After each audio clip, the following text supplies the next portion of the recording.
قال: لا لزك الوقت وتحملت فيها الثقيل، خليك في وجه هذا الوقت مثل الجبل، ما ينحني في قدوم العاصفة أو يميل، ولا يهزه سوى الجبار عز وجل. خل انحنائك وتركيعك من المستحيل، يهتابك أعداك ويخاويك كم من بطل. روس الرجاجيل ما تركع الغير الجليل، روس الرجاجيل ما تركع الغير الجليل، والجيد يفنى ولا يهتان ولا يذل.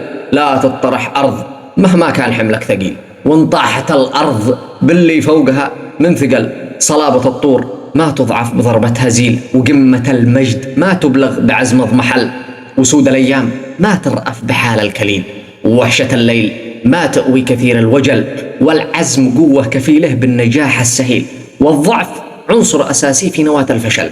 وقوة الصبر تغلب طاقة المستحيل، وذرة اليأس تقتل كل كامة أمل. تأملوا في قصيدي والكلام الجزيل، والواقع المر ذي منه قريضي نسل. وشاهدوا كيف صار الحر منا نزيل، يصارع الموت في زنزانة المعتقل.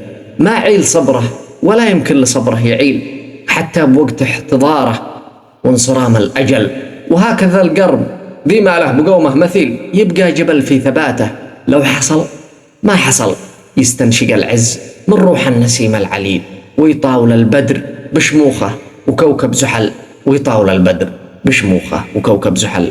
كلمات الشاعر أبو تميم الأفجر وساره يقول: